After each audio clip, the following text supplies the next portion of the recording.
Voy a hablar un poquito de historia de Puerto Rico. Para los años 40, en plena Segunda Guerra Mundial, en Puerto Rico había una generación de puertorriqueños que quería levantar su país.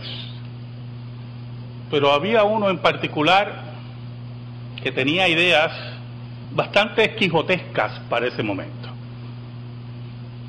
Era la Segunda Guerra Mundial, las provisiones de los Estados Unidos iban dirigidas a la guerra a tal nivel que aún los metales escaseaban. Y por tal razón, en 1943, los centavos se hicieron de plomo. El cobre se utilizó para el armamento y creo que solamente salieron 16 centavos en cobre en 1943. No se mate buscándolos, no los va a encontrar. Creo que ya se encontraron todos y hace poco se vendió uno de ellos en miles de dólares. Pero había un puertorriqueño o un descendiente de extranjeros que vivía en Puerto Rico, Teodoro Moscoso, que quería industrializar el país, poner industrias y poner a trabajar a los puertorriqueños. Había un problema, tenía que lidiar con el gobierno de los Estados Unidos, con los problemas que existían de abastos, y al mismo tiempo buscaba que se le dieran fondos, medios para poner fábricas en Puerto Rico. No le voy a dar una conferencia, le voy a decir que a todos los escollos que encontró Teodoro Moscoso, todos los superó. Que vinieran del Departamento de Estado, que vinieran del Departamento de Guerra, que vinieran de la oficina oval del presidente, con su genio, su ímpetu y su amor a Puerto Rico, con ese carácter de no echar hacia atrás, venció muchos obstáculos, de no rendirse. Donde le cerraban una puerta, buscaba dónde estaba abierta la próxima puerta. Algunos se le rieron en la cara, otros le dijeron que estaba loco, pero fue firme en su empeño. Los hombres nos van a desilusionar y las puertas se nos van a cerrar. Pero Jesús nos enseñó algo muy importante y fue la perseverancia. Yo quiero que me acompañen a Mateo, capítulo 15, y vamos a leer 3 versículos de Mateo, capítulo 15, versículos del 29 al 31. Dice así la palabra de Dios: Pasó Jesús de allí y vino junto al mar de Galilea, y subiendo al monte se sentó allí. Y se le acercó mucha gente que traía consigo a cojos, ciegos, mudos, mancos y otros muchos enfermos, y los pusieron a los pies de Jesús y los sanó. De manera que la multitud se maravillaba viendo a los mudos hablar, a los mancos sanados, a los cojos andar y a los ciegos ver. Glorificaban al Dios de Israel, al Dios de Abraham. Oramos. Te damos gracias, Señor, Dios bueno y Dios verdadero, por todas tus bendiciones, porque tú eres nuestro sostén y nuestro guía, a pesar de nuestra pecaminosidad y nuestra incredulidad. Escóndenos bajo la sombra de la cruz y que tú, Señor, Dios bueno y Dios verdadero, nos escuche. Que llegues al corazón de tu pueblo y que el Espíritu de Dios que moldea las vidas, moldee las vidas que Él quiera en sus actos soberanos. Por Cristo Jesús. Amén y amén. ¿Sabe? Estaba leyendo para el sermón y esa escena me llamó mucho la atención. Me llamó la atención por lo que había ocurrido anteriormente y lo que iba a ocurrir después. Jesús estuvo atareado en una forma marcada, no solamente ejerciendo sus dones,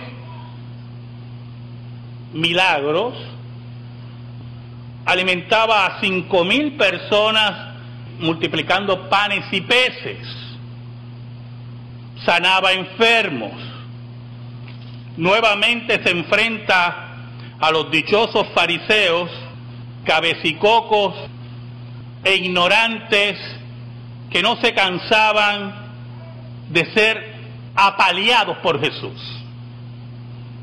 Se enfrenta a una mujer gentil que pide que cure a su hija y él prácticamente entra en un diálogo, uno de esos diálogos misteriosos e interesantes de los evangelios. Frente a todo eso, frente a riñas, sanidades, multiplicación de panes y peces, Jesús como que decide tranquilizar, sentarse, descansar. Y allí se pone en un monte frente al mar de Galilea. Y muchos de ustedes, incluyéndome a mí, nos gusta mucho ver el mar para tranquilizarnos. Pero lo interesante de todo esto es que allí, sentado en esa tranquilidad, la gente busca a Jesús, porque es en Jesús que ven la esperanza de su vida maltrecha, en este caso por la enfermedad. Hay algo muy importante del carácter de Jesús, hermano. Algo que nos invita a los cristianos maduros a aprender de Jesús. Cuando Pedro niega a Cristo, que lo niega con juramento, y lo niega 3 veces, dice la Biblia que salió afuera y lloró amargamente. Había traicionado a su amigo. Pero posteriormente a la resurrección, Cristo dice que yo he orado por Pedro para que no le falte la fe.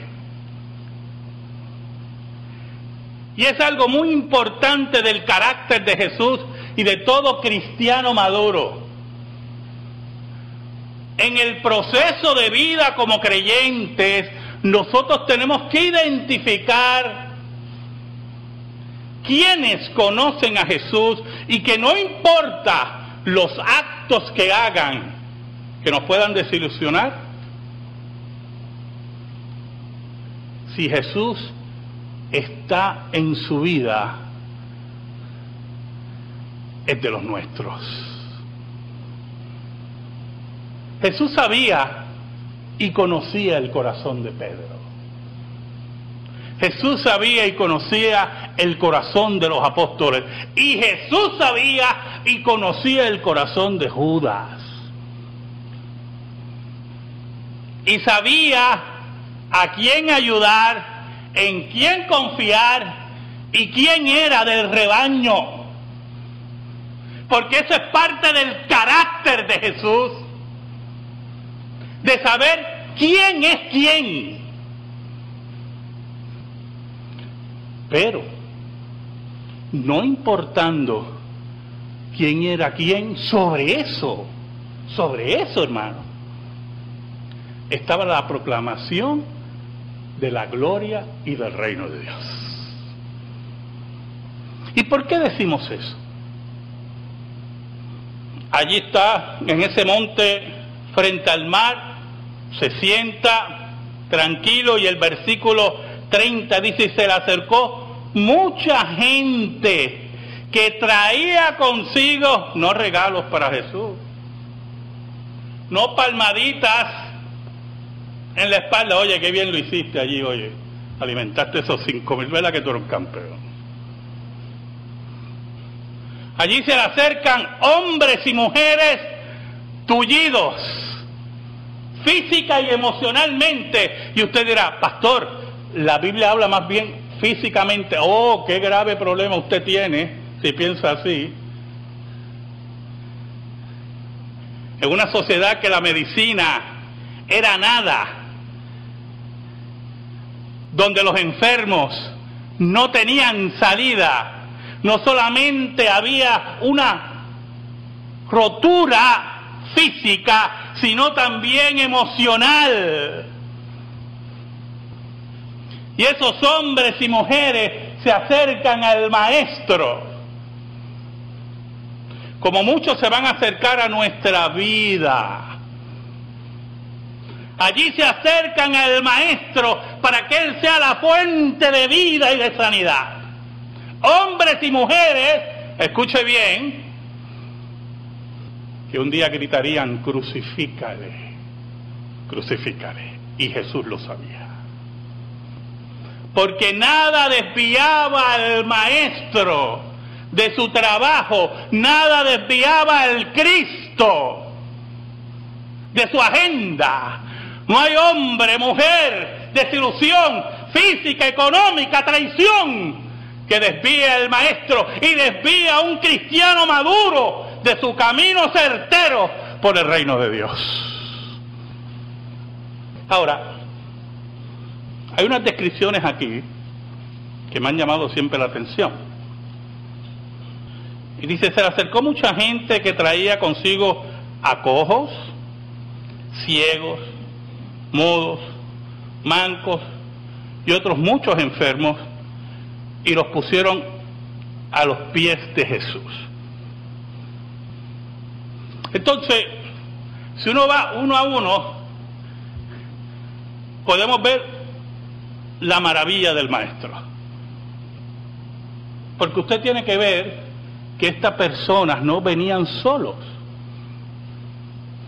Venían con ayudantes, venían con personas que los cargaban. Y lo más seguro se acercaban al Maestro y decían: mira, este hombre, y buscando que oyeran su caso. Y no entendían que más allá de un trabajador social, allí estaba el fundador del reino de Dios. Ahora, pero yo me ponía a pensar, cuando la Biblia dice que eran cojos, ¿qué tipo de cojo era? Porque cuando yo vine de Costa Rica, yo estaba cojo. ¿Oyó? Subí esas escaleras en una ocasión y pensé que tenían que llevar a una ambulancia cuando llegué arriba. Y yo decía: cojos. Y eso me trabajaba, hermano. Como los mancos también me trabajaban. Eran hombres y mujeres tullidos, con brazos y piernas atrofiados, o también eran hombres que les faltaba una extremidad, mujeres que les faltaban una extremidad. La Biblia no lo especifica. Yo tampoco lo dudo. Eran épocas muy difíciles. Eran épocas de mucha enfermedad y de mucha violencia. Por lo tanto, estamos ante un cuadro de un hospital que se acerca al Maestro con un sinnúmero de enfermedades que nadie podía curar. No habían prótesis, no habían terapias, te quedaste cojo y te quedaste cojo. buscaban en el Cristo la sanidad no solamente del cuerpo, sino ser hombres y mujeres productivos. ¿Sabe algo? No sé si lo ha percibido. El maestro estaba cansado, ¿yo? El maestro se sienta a descansar, a mirar el mar. Y las multitudes no lo dejan descansar. ¿Y sabe algo? Qué cosa tremenda el carácter de Jesús. El maestro no echa hacia atrás. Mateo dice que también llevaban ciegos y mudos. Gente que había perdido su visión, gente que había perdido el habla, posiblemente muchos de ellos sordos. Por eso la mudez. Me acuerdo cuando pequeño, mi padre me explicó eso. Tenía un compañero en la escuela pública que tenía audífonos, ¿saben los audífonos que se ponen? No sé, para oír. Esos aparatitos que ahora son bien pequeños, pero en aquel tiempo no eran nada de pequeños, sobresalían. Tenía uno en cada oído y al mismo tiempo su hablar era difícil. Entonces yo le pregunto a mi padre por qué él hablaba así. Me dice, porque es sordo. Y yo, sí, y la ignorancia, ¿verdad? Niño al fin. Pero papi, ¿no es mudo? Me dice, ¿tú sabes hablar? Porque oíste y aprendiste. Él no oye bien, por eso no aprendió a hablar bien. Ahí había un sinnúmero de hombres y mujeres buscando la sanidad de Cristo. El Cristo cansado, el Cristo que quería meditar, el Cristo que no echa hacia atrás. Mateo añade que habían otros muchos enfermos, muchas condiciones de salud. Y siempre me pregunto, ¿por qué el énfasis en cojos, ciegos, mudos y mancos? Y no describen las otras enfermedades. ¿Sabe algo, hermano? La ceguera en Israel era bastante extendida. La sordera. Porque son condiciones que el tratamiento era nulo. Una infección de oído para un niño recién nacido puede significar la sordera en el futuro. Y en aquel tiempo, una infección, los problemas de vista, soluciones, ninguna. La pérdida de extremidades, atrofiarse, era común. Las otras enfermedades era difícil de identificarlas.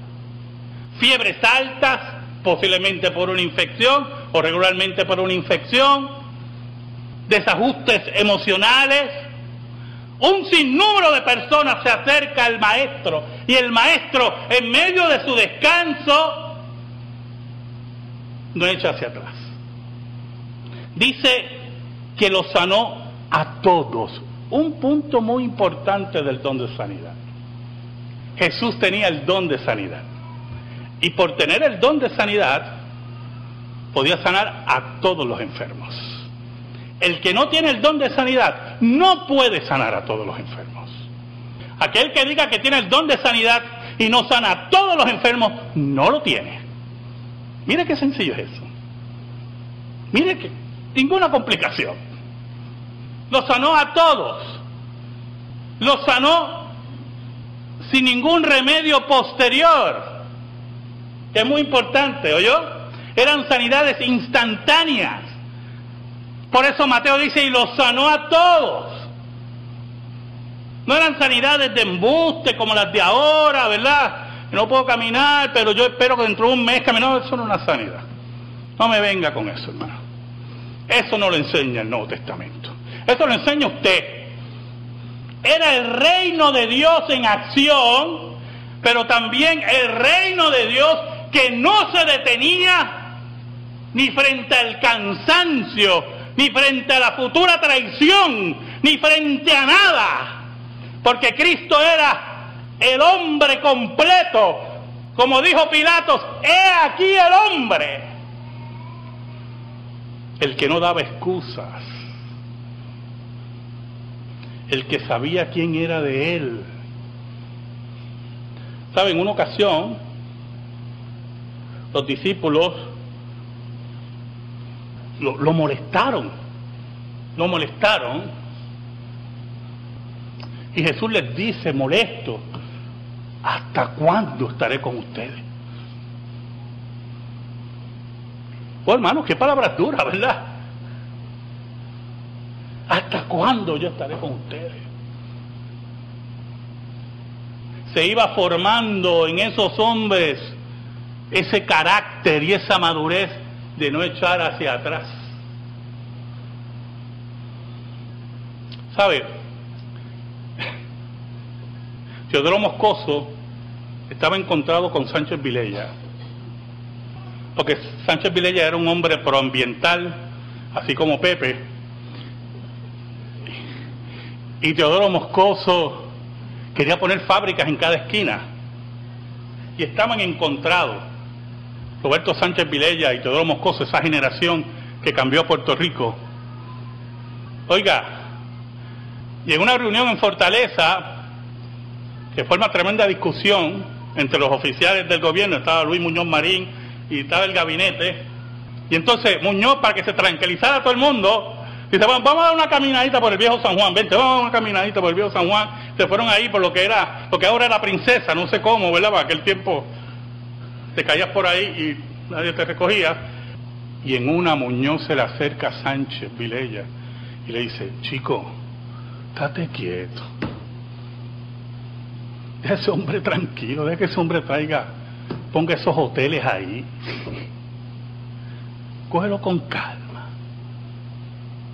Mira qué interesante, hermano. Hombres encontrados, pero que tenían un norte, amaban a su país y no echaban hacia atrás.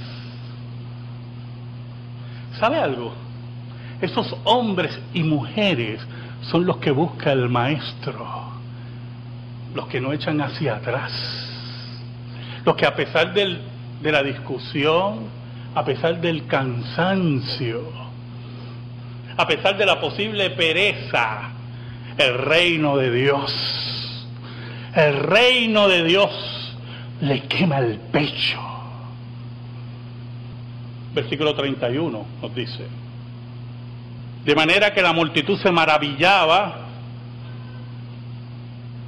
¿Sabe algo? Escuche bien, aunque eso siempre va a ocurrir, pero escuche bien.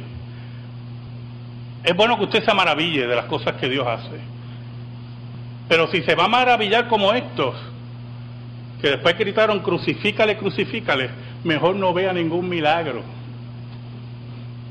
Porque bienaventurados los que no vieron y creyeron. Estaban maravillados cómo el maestro controlaba la enfermedad, cómo controlaba todas las cosas. No había enfermedad ni demonio que se resistiera ante Cristo. Pero esas maravillas no llegaban al corazón y a su conversión. Porque muchos se maravillan, pero tienen la capacidad increíble de quitar la mano del arado. Dice Mateo, viendo a los mudos hablar, a los mancos sanados, a los cojos andar y a los ciegos ver, y glorificaban al Dios de Israel, porque ellos sabían que solamente Dios puede hacer esas cosas. Solamente Dios puede controlar la naturaleza. Jesús era el hacedor de los milagros. Y allí estaba realizando la señal de la inauguración del reino, una de las señales de la inauguración del reino. Pero la enseñanza principal de estos 3 versículos, que aún en medio del cansancio,